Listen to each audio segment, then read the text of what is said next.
Hello back tout le monde, j'espère que vous allez bien, j'espère que vous passez une excellente journée ou soirée, ça dépend quand vous regardez cette vidéo. Aujourd'hui, on va parler d'un sujet que j'ai l'impression que tous ces francophones font exprès de ne pas vous dire toute la vérité dedans.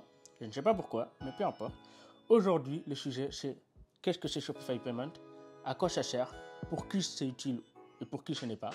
Et surtout, en fait, je vais vous dévoiler tous les secrets de Shopify Payment, ce que la plupart des gens ne vous disent pas sur Internet. Je ne sais pas pourquoi, mais peu importe. Hein. Moi, j'ai ma petite idée pourquoi ils ne le font pas, mais bon, c'est pas grave. Hein. Rentrons dans le but du sujet. Vous me commencez à me connaître, hein, et là, on va soulever le tapis fort, hein, et on va vous montrer ce qu'il y a dessous. Ça sent pas forcément très bon des fois. Il y a des bonnes choses, ok, mais mélangées avec un peu de choses à nettoyer, hein, littéralement. Voilà, hein, voilà. Donc Shopify Payment, c'est quoi? Tout simplement, c'est une passerelle de paiement réalisée par Shopify en collaboration avec Stripe pour tout simplement que tu puisses encaisser de l'argent de n'importe quelle boutique Shopify en 3 jours. Tu vas me dire, waouh, c'est incroyable, virement en 3 jours, il faut absolument que je mette Shopify Payment. Attends un peu, hein, d'accord, hein. Laisse-toi respirer, hein, le temps que je te montre ce qu'il y a sous le tapis, ça va te refroidir, je pense, et même tu vas te boucher du nez au bout d'un moment. Alors, parlons avantages de Shopify Payment, tout simplement. Donc, le premier avantage, c'est quoi? C'est que forcément, tu as des frais de transaction beaucoup moins avancés que si tu avais un Shopify séparé avec ton Stripe.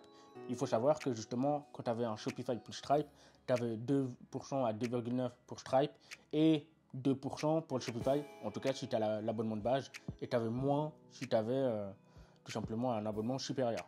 Donc, c'est-à-dire qu'en moyenne, tu avais à peu près 5% de frais de transaction. Aussi, si par exemple tu avais mis PayPal, tu avais 4% de frais de transaction, 4 à 5. C'est énorme. Donc, ça veut dire au final, tu perdais entre 6% et 3 à 4% pour chaque transaction. Donc, c'est quand même énorme. Et ça peut faire des sous énormes quand tu fais de gros volumes. C'est pas à négliger, quoi. La deuxième avantage, justement, le deuxième avantage d'avoir Shopify Payment, c'est tout simplement qu'en fait, tu peux gérer plusieurs pays, donc marchés, plusieurs devises, et avoir une seule passerelle de paiement. Et ça, c'est ouf. Donc, c'est-à-dire que par exemple, tu as un marché qui est en France, en Espagne, tu as aussi un marché aux États-Unis, tu as un marché aussi au Danemark, peu importe. Tu peux sélectionner la devise de chaque pays, d'accord? Et ça, tu peux le faire qu'avec Shopify Payment ou éventuellement Molly, je n'ai pas encore testé, je vous en tiendrai au courant. Mais du coup, voilà, tu peux littéralement faire pour chaque devise. Et par la suite, il y a un autre avantage que je te dirai tout de suite. Troisième avantage que je te dis tout de suite, justement, c'est que tout simplement, tu peux encaisser en devise locale. Alors ça, tu vas me dire, mais pourquoi c'est pas incroyable ou qu'est-ce que ça change? En fait, c'est simple. C'est que par exemple, avec Stripe, il se pouvait que si par exemple, tu étais en Suisse et que tu encaissais des clients en France, ils avaient des frais d'interbancaire, d'échange interbancaire. Et ça, alors, à partir d'un certain taux, c'est illégal. Je mettrai un lien dans la description de condamnation des banques françaises qui ont eu lieu parce qu'ils ont abusé de ça, tu vois. Et puis, voilà, ils ne veulent pas dire à leurs clients, hein, tout simplement. Et donc, à chaque fois, c'est au propriétaire de la boutique ou à l'e-commerçant de rembourser ces frais-là. Or, en fait, ils ne sont même pas censés y être. C'est juste que certains clients ont juste une relation bancaire avec leur banquier qui n'est pas terrible, ou du moins qui est classique, et qui ne leur dit pas qu'en fait, ils ont une offre de tout simplement, c'est tout. Donc voilà. Désolé, j'ai un peu de rancune, mais bon, hein, au bout d'un moment, c'est de l'abus, quoi. Ces frais d'interbancaire, ils ont abusé, quoi. Mais bon. Petit aparté dans la vidéo pour t'expliquer ce que c'est les frais d'interchange, parce que oui, j'ai oublié de t'expliquer, je suis désolé. Bon, hein, on va bien rattraper ce coup. Hein. Les frais d'interchange, c'est quoi? Je t'explique tout simplement. Tu as une banque française, d'accord? Tu as envie d'acheter dans une boutique, par exemple, en Suisse, en francs suisses. Tout simplement, tu vas payer dans cette boutique et en fait, tu as des frais qui s'appliquent parce que ce n'est pas dans la même devise. Et donc, du coup, la banque doit faire l'effort de convertir dans la devise en question. Voilà.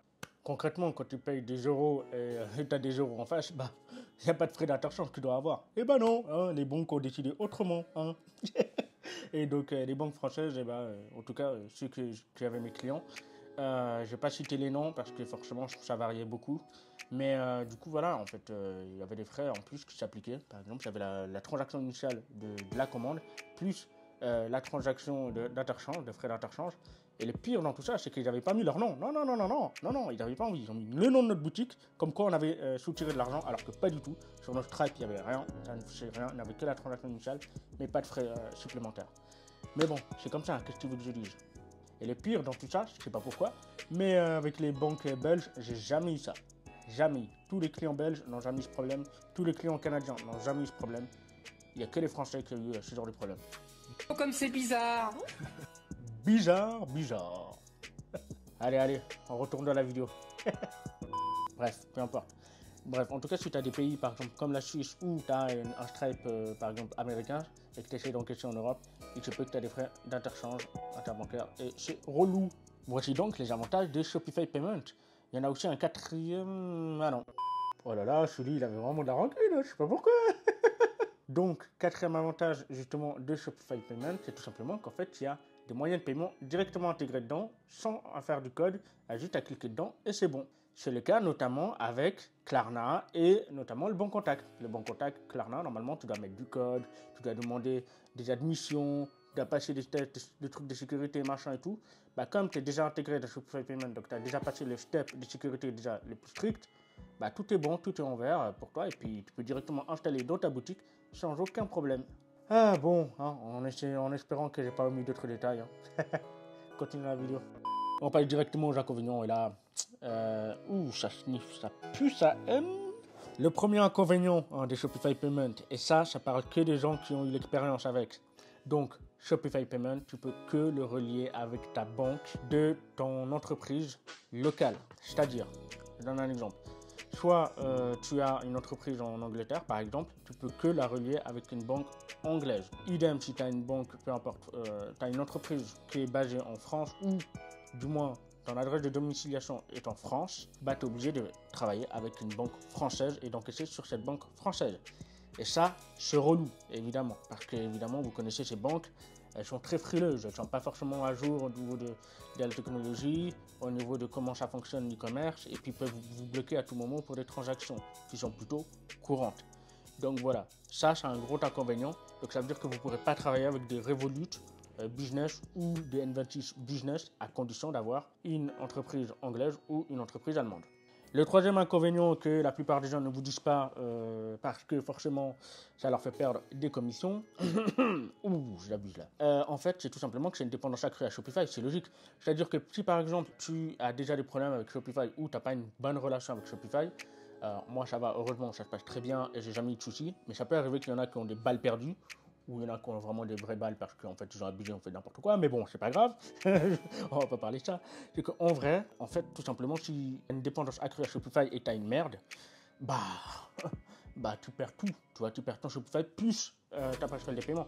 Donc, impossible d'accès à tes sous, entre guillemets, que tu as encaissé dessus. Donc, vraiment, c'est une dépendance énorme. Et donc là, voilà, c'est un peu... où ça passe, où ça casse. Donc le troisième inconvénient c'est quoi? C'est que tout simplement ils utilisent la même base de données et technologie que Stripe.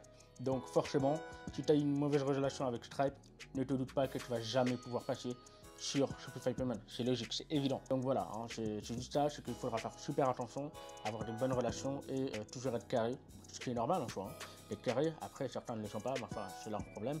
Mais voilà, il faut juste faire attention à ça. Également, quatrième inconvénient, manque de personnalisation. Je ne vais pas rentrer dans les détails, mais en vrai, côté tout simplement que tu ne peux pas changer la langue de ton thème, de ton marché. Par exemple, si par exemple tu as un marché en anglais et tu as un marché en français, tu as des images en français et tu as envie d'avoir des images en anglais dans le marché anglais avec les thèmes anglais, tu ne peux pas. Voilà, ça c'est la merde. Alors que pourtant ils ont mis Shopify Payment et ils ont mis le côté traduction. Va savoir. Où est la logique? Quatrième inconvénient, c'est quoi? Tout simplement, en fait, c'est un numéro de TVA obligatoire. Et oui, ce que la plupart des gens ne vous le disent pas. C'est que forcément, il faut que tu aies un numéro de TVA. Bon, j'ai envie de te dire, encore heureux, tu vois. Hein, au bout d'un moment, tu as envie de te lancer dans l'e-commerce, il faut être carré, tu vois. Mais si tu n'as pas de numéro de TVA, bah, tu ne peux pas être sur Shopify Payment. C'est aussi bête que ça. Il peut arriver que, par exemple, si tu travailles dans certains pays, ou du moins tu as débuté dans certains pays ton e-commerce, genre comme moi en Suisse, et au départ, tu n'as pas de passerelle de paiement ou tu n'as même pas commencé l'e-commerce, bah, tu ne pourras pas installer Shopify Payment. Donc, ça, c'est compliqué. Et au départ, ils ne te proposent que ça. Alors, je te rassure, évidemment, tu peux toujours passer par Stripe quand tu as proposition de Shopify Payment parce qu'ils n'ont pas le droit de t'imposer des passerelles de paiement. Ils peuvent te suggérer fortement, comme ils le font, mais ils ne peuvent pas t'imposer. Sinon, ça s'appelle de la concurrence déloyale ou du moins une abus de position dominante. Les deux, hein, ça peut être les deux, peu importe. Mais du coup, voilà. C'est que voilà, en gros, il suffit juste d'envoyer un mail au support client et en fait, tu peux avoir tout simplement ton Stripe comme avant avec Shopify. C'est juste que voilà, tu auras beaucoup plus de frais, mais c'est normal. C'est comme ça. Voilà ce que c'est Shopify Payment, la vérité derrière Shopify Payment, à quoi ça sert. Et maintenant, je vais te dire pour qui ça s'adresse. Donc, pour qui ça s'adresse? Tout simplement, le Shopify Payment, tout simplement, ça s'adresse aux e-commerçants confirmés ou alors aux e-commerçants qui ont un gros budget et qui ont déjà le mindset pour faire des choses carrées. Parce que forcément, Shopify Payment, c'est encore plus strict que Stripe, comme tu as pu l'apercevoir. Donc voilà, il faudra vraiment pas pour le coup. Et du coup, bah voilà, Shopify Payment, ça peut être un excellent partenaire à condition d'avoir aussi d'autres passerelles de paiement, de rechange ou de backup, comme on appelle. Comme je dis toujours avant, c'est la même chose que pour les banques. Hein. Dans la vidéo des banques, si vous ne l'avez pas encore vu, vous pouvez regarder dans la description. C'est que tout simplement, il faut avoir des passerelles de paiement de backup, des banques de backup et également des cartes de crédit de backup. Voilà, c'est toujours avoir des backups en cas de problème. En fait, peut toujours shifter, changer. J'arrête de parler anglais parce que je commence à bégayer. Et puis voilà. Voilà la réalité, tout ce que tu devais savoir par rapport à Shopify Payment. Si tu as des questions, n'hésite pas à me dire dans les commentaires. N'hésite pas à liker, à partager la vidéo si tu as bien aimé la vidéo. Puis je vous dis à la prochaine pour une prochaine vidéo. Peace. Tu vas même pas pouvoir mettre Shopify Payment, tout simplement parce qu'ils utilisent la même technologie et la même base de données que par... Bah, tu peux intégrer Klarna et d'autres moyens de paiement, dont ce moyen de paiement, Donc, le quatrième avantage qu'il y a Shopify Payment, c'est tout simplement que en fait, il y a des moyens de paiement qui sont intégrés dans Shopify. Oh bon!